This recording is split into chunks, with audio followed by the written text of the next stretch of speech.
Well, hello everybody. I want to welcome you here to Prog Monster. My name is Murph and I am the host of this show, a show dedicated to progressive rock and other forms of rock music.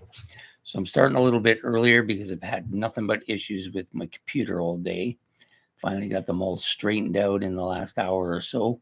Just want to make sure, want to get on there late again. So here we are. This is an episode of Into the Progverse. The topic for tonight's episode is, are those medieval classical rock bands, are they really progressive rock bands? You tell me. Topic's wide open. I tend to think they are. Some of the albums, though, I don't think are rock albums, but they are definitely progressive and have a classical feel to them. And I brought a few albums along, I think, that might fall into this kind of are they really rock albums category more than are they really progressive rock albums. Some people would say no. I would probably say yes, because I have this tendency to lean towards progressive rock music. So if I like something and it has a possibility of being a progressive rock album, to me, chances are it probably is, or I wouldn't like it that much. So the band that made me think of this topic was a band called Gryphon. Actually, I wanted to bring some of my Frupp stuff here too, and I forgot about it. But we'll talk about them anyways. Yeah, I can probably reach it from here. Just give me a second.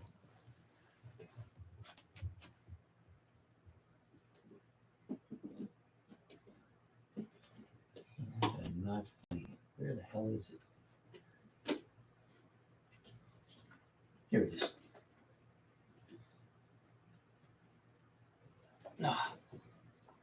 Some of these things are too tight in here now. I have to get another one of these. Anyways, I got it. I apologize. They were one of the ones I was thinking about, and then I, for some reason, didn't grab them. I'm not sure why. When I'm talking about Frupp. Frupp is a good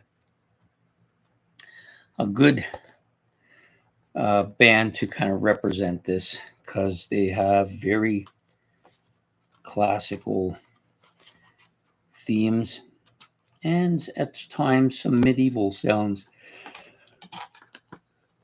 to them as well. The album I wanted is up on their rack, so I'm not going to bother with it. But, look, it's kind of a medieval looking album, right? You've got this one, which is just kind of quirky looking altogether.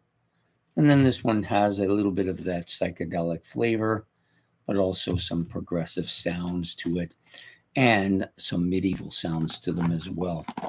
So we're talking about this band. The album I wanted was this one, but it's up on my rack. I forgot that it was out there. The Wise versus Wisdom. So Frupp are definitely a band that have used a fair amount of what I would call classical, medieval sounding instruments, oboes and such. But the band that most kind of strikes me as being like that, so I'm just going to move up a little bit again, is Gryphon. Gryphon, especially their very first album, very medieval sounding album. Sounds like something you would get at a Shakespeare play. I don't really think that's a rock album. Is it progressive? Well, the instrumentation moves back and forth, is complex, and there is a multitude of instruments on that particular track. Oboes, cellos,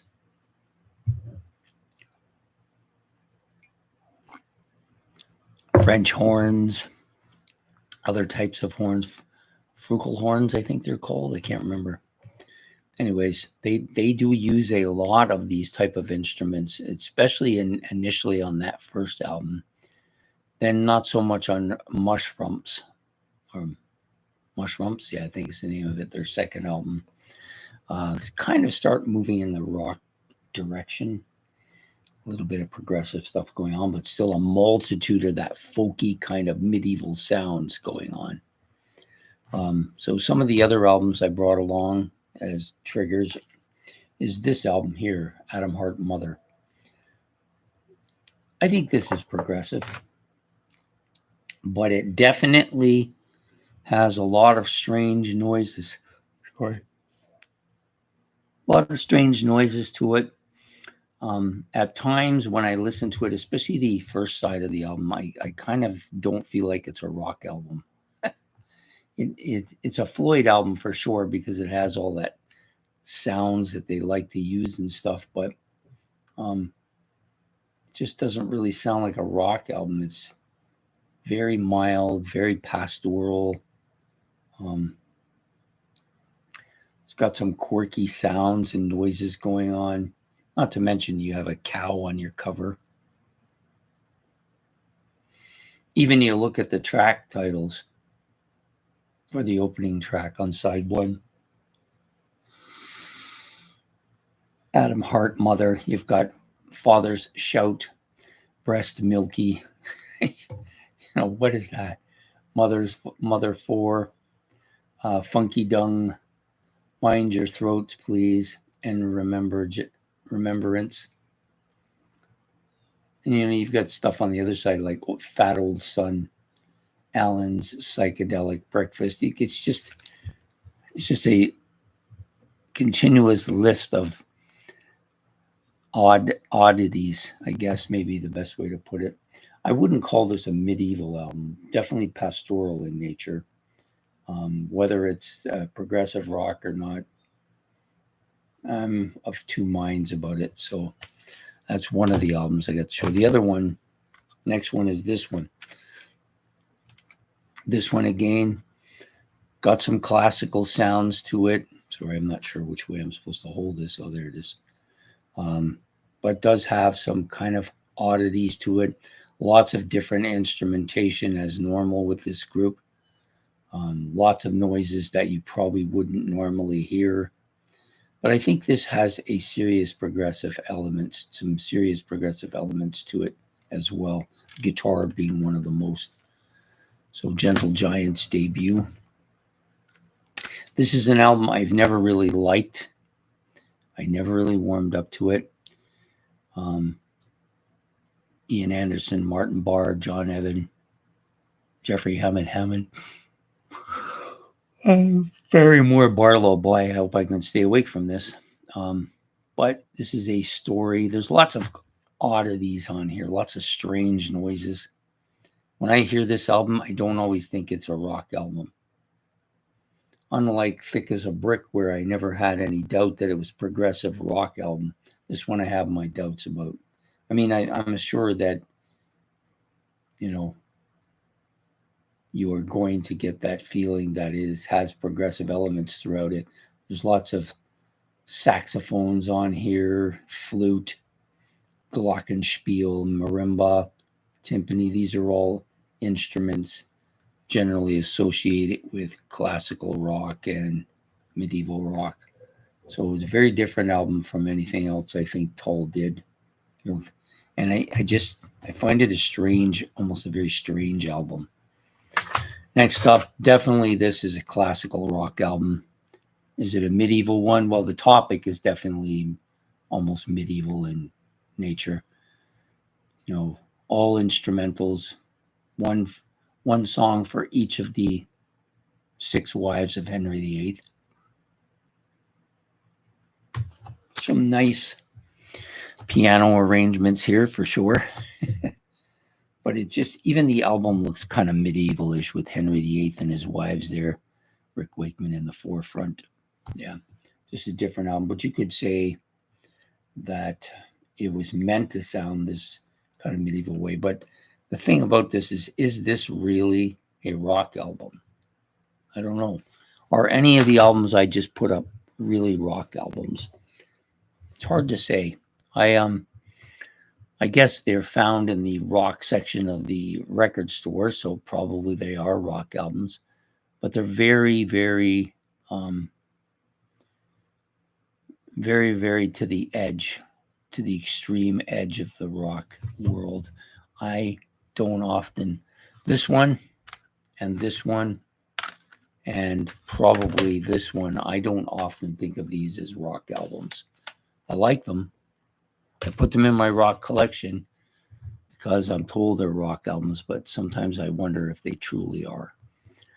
And of course, Gryphon, I think, is the reason I decided to do this was because of their earlier albums, which are very kind of medieval sounding, and a little bit from these guys as well. And I'm sure there's other bands that cross people's minds as to whether this is really rock or just, in some cases, is this rock or is it just noise,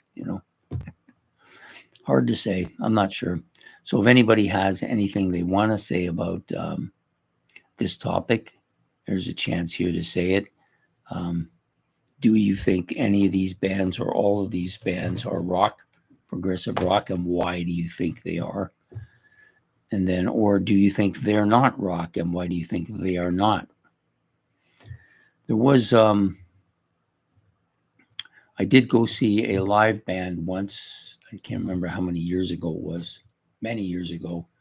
And I think it was,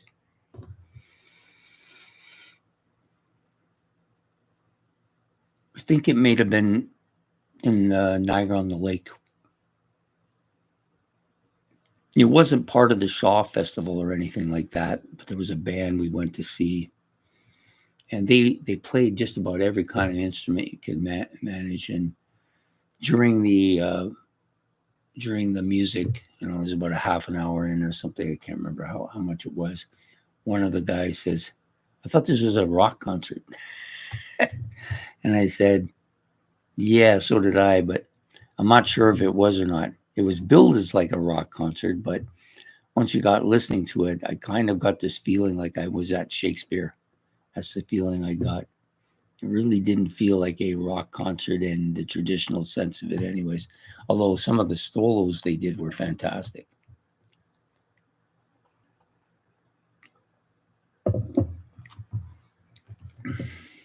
So that was my really my only kind of experience with that type of situation where I was thinking I was going to a rock concert and came out of there thinking that maybe that wasn't a rock concert. And I'm wondering, if you were to go see a band like Gryphon, who often backed up Jethro Tull, would that even be a rock concert? Obviously, Jethro Tull has some stuff that's very much into the rock, within the realm of rock music or within the wheel well of rock music. But they do have some stuff that's definitely outside of that range as well.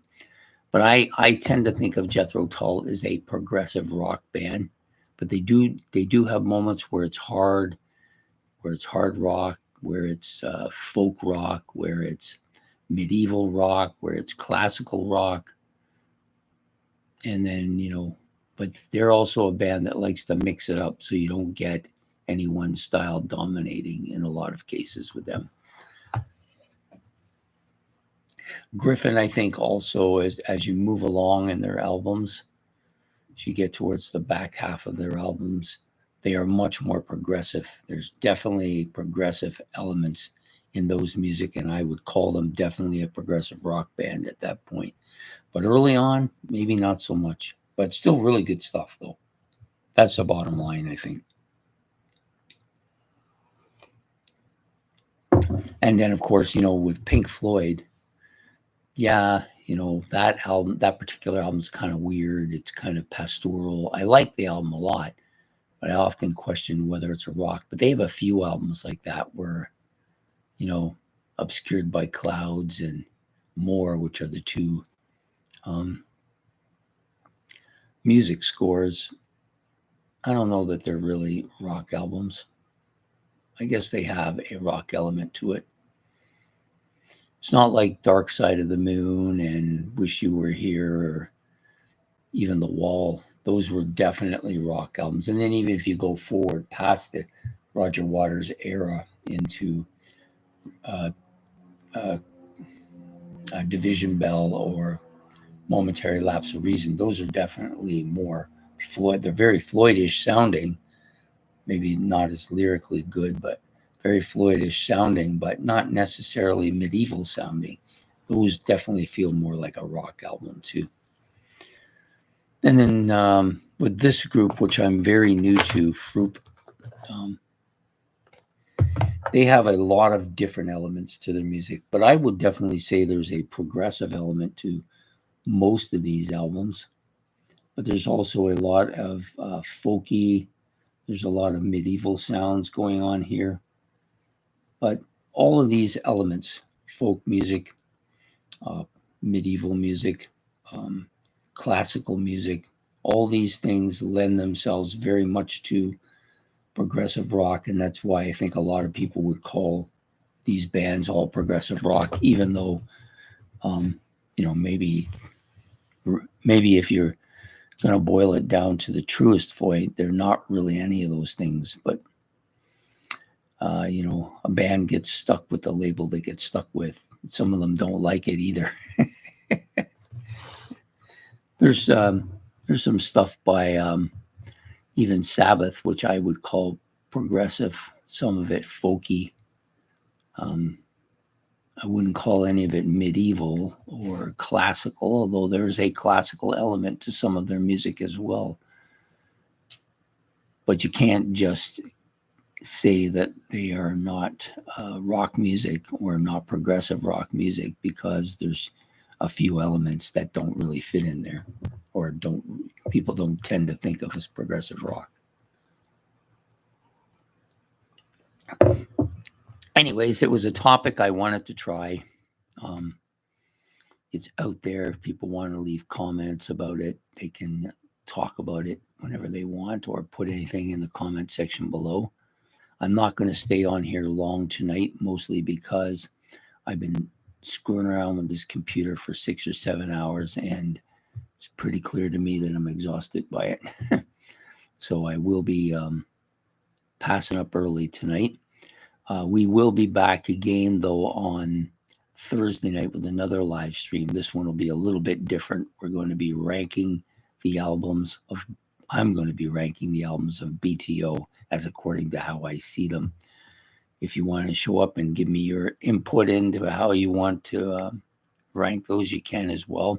I have 4 BTO albums in my collection from the 70s, and 4 more that I ordered, I don't know, maybe a couple of days ago. They should be here by the time the video comes. I would hope they are anyways.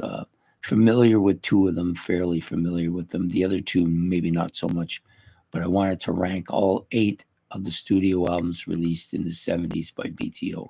And they've done a couple after that, but pretty much that is the discography of BTO. So I'm looking forward to doing that. It's a band I love quite a bit. They've been with me almost since the beginning of my rock journey. Actually, they were the first band that I had songs from that I owned that were rock album songs. So anyways, I hope that you'll show up for that and enjoy that episode as well, which will be this Thursday night at 8 o'clock. I think I've kind of solved the issues with this computer here, which is good, because it's pretty hard to record and make videos if your computer doesn't want to cooperate. It took a long time for it to really get going with that first video I made today. I thought it was never going to go. Oh, hey, Wade, welcome to the show. Greetings. Yeah, always in between, yeah. Anyways, I'm happy that at least I got the computer solved and was able to get that this week up and on air so that people could watch it. It took a long time for the checks to go through. That was the biggest part, and I think it had to do with my own computer having storage area problems with it, but I think I fixed it, and so I think I won't have any problems going forward. And I did get a chance to record tomorrow's episode for the monthly series this morning, and the first episode of the mini series will be running from Monday to Friday this week, which is Iron Maiden, and Judas Priest. So yeah, so great. So that's important that I got that done, and I wasn't even sure I was going to be able to get on here with this because I didn't know if it was going to allow me to, but seems to be working good, and I'm happy to have people aboard for this episode of Is Medieval Classical Rock Music or just medieval classical music, is that really progressive rock, or is it just one element that progressive rock tends to use? So any input would be great, and I'm okay with whatever anybody says. Because to be honest with you, classifying music is very tough. Most bands aren't pigeonholed very well. They may fit in a certain category, but they often cross lines into other categories. And I think most bands really don't want to be pigeonholed into a certain style of music. But unfortunately, that's the way when people are looking for music they like, they know that there's a certain style they like. So they will look specifically for that style. And if you don't get pigeonholed there, you won't get noticed by them. That's just the way it is. I was talking a bit about this today. So I bought this collection maybe a couple months ago, and it's good. I kind of like it. I thought I would. 4 albums released from 73 to 75 from this band, Fruip, which I believe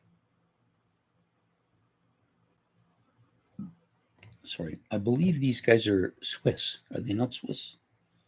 I believe they're Swiss. Let me see. It should say in here somewhere.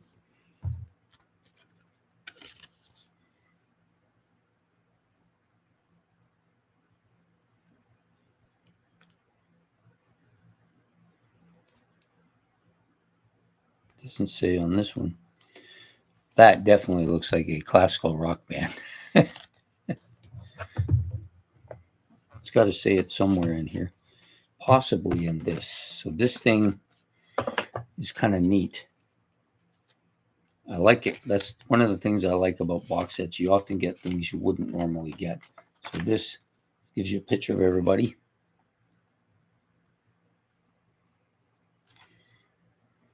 These guys got some great sets of hair here, eh? And then it also gives you this talking about the album, what's on it, who was on it, what it sounded like. Fruip, Wise as Wisdom, the Dawn albums. So this is their first 4. Please coordinate and master. It doesn't say what it is here, though.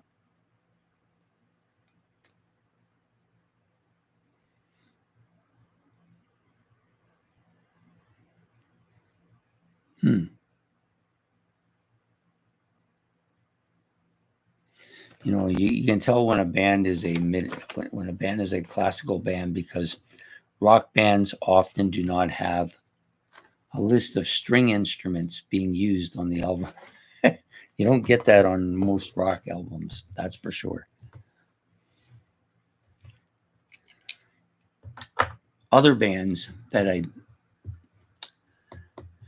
think maybe Jade Warrior could fall into this category too. They definitely have some serious progressive elements to their music, but then they have these strange elements to their music. It doesn't sound anything like rock, and they often have these mixed in on the same album. It's not like some bands will have a kind of, like in the case of Gryphon, they have a very classical medieval sound, and then the next album they have some of that, but some more progressive. Then they progressed, which may be the answer to this whole thing. They progress to more progressive stuff. Where with Jade Warrior, they kind of are a little bit all over the place. They try and mix a whole bunch of genres together, not wholly successfully either. Like, it's not a blend of all this stuff. It's often a couple songs of this type and then a couple songs of that type, and then some other stuff that doesn't sound like anything that you would expect them to do. Yeah, it's a pretty big range of sounds that they like to use on their albums. I would call them one of the most diverse bands out there with so many different elements. I mean, Gentle Giant has that same thing going on. Like they use a lot of these different elements, but they tend to blend them very well and very smoothly into one kind of sound that sounds like it belongs there. It's integrated. Whereas with Jade Warrior, it's very different. They often will have a couple of songs that sound one way, and then all of a sudden it's a completely different sound. Doesn't blend very well. I don't mind it, but it's very different.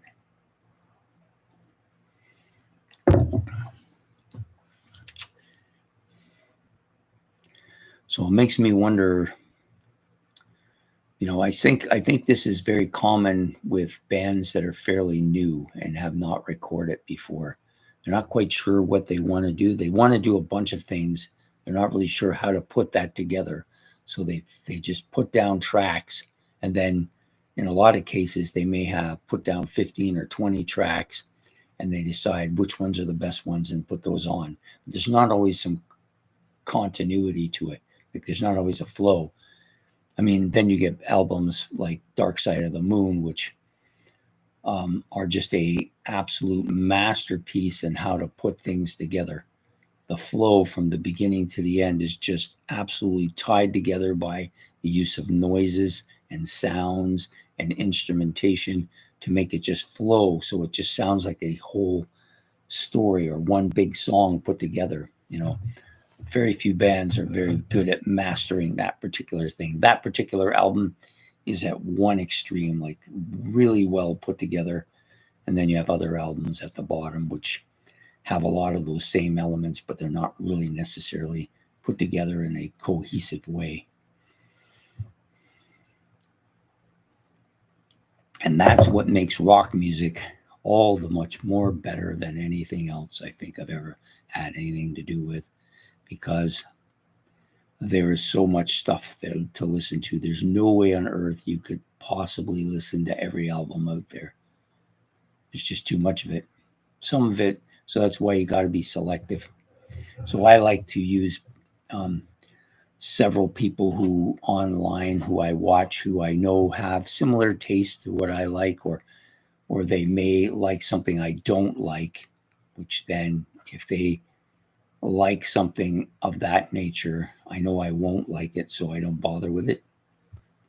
But normally speaking, there's one or two guys who I think really like and have similar taste to me in at least in the progressive music, so that when I hear they really like something, it means I'll probably really like it too. And I guess that's probably what we're trying to achieve here, so that we don't all have to spend hundreds and hundreds of dollars on albums that we may not necessarily like in the long run.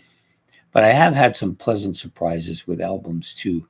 This one was a big, pleasant surprise for me. Initially, I was thinking this was a mistake. Played it a couple times, and then it just kind of slowly seeped into me. And now I really like it a lot. It's one of my favorite Pink Floyd albums. I know the Pink Floyd members themselves don't really care for it, but I've warmed up to this quite a bit. I often like to put this on when I'm about to go to sleep. I like to listen to it. It's very relaxing. This one, I'm not sure I'm ever going to warm up to. I've tried several times and dismissed it. This I kind of like at times, and other times I think it's a bit much. This is absolutely outstanding. But it's Gentle Giant, and just about everything they touch is outstanding. One of the most underrated rock bands in the history of progressive rock, for sure. Definitely a top 20 band for me now, too, I think. And moving up, I eventually think they'll be in the top 10 at some point if I live long enough for that to happen. I'm hoping that will happen, but I'm not counting on it either, because I've got still a ton of albums to listen to here. Quite a few of them in my my list at the top back there. Those are all ones I haven't gotten to yet. I will get to, and I bought some new ones this week too. 3, 4 more in the thing. I spent too much as usual. But what else am I going to spend my money on? Some people buy cigarettes or buy booze or go for dinner or go out to movies or spend money playing golf or whatever they do. My particular hobbies include books and CDs. That's my two things that I like.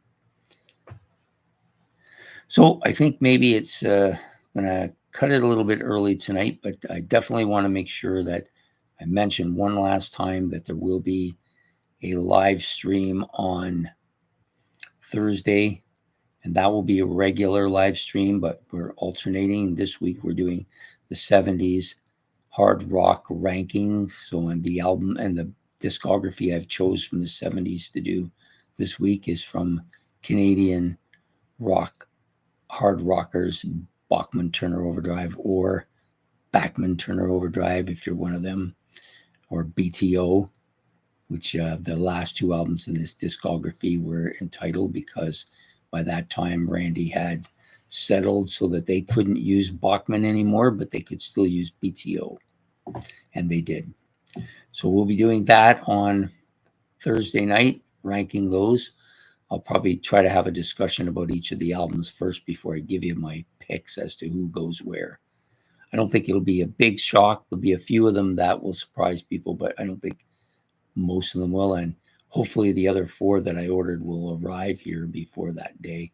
These are all albums I've been looking for years, but I decided to spend a one splurging day and buy all 4 of them online. I got them in double packs, so 2 to a pack. So those are not too bad either. They're easier to store, and you get albums that you probably won't listen to a lot, but you can listen to if you want to. So BTO coming up Thursday night at 8 o'clock, and I hope to see you all then. And I hope that you've all enjoyed this this episode. And if you haven't got to be here live, at least you can come on and give some. I'm hoping people will come on and make comments about some of the albums I've said, but also leave groups that they think might fall into this category, because I like the music in this category quite a bit. So I'm hoping to discover some new bands with this that I have not discovered in the past. So anyways, I'm going to let you all go. So I hope you all have a good night and good day, or good night from Prog Monster. Take care, and we'll see you next Sunday with another live stream. Bye.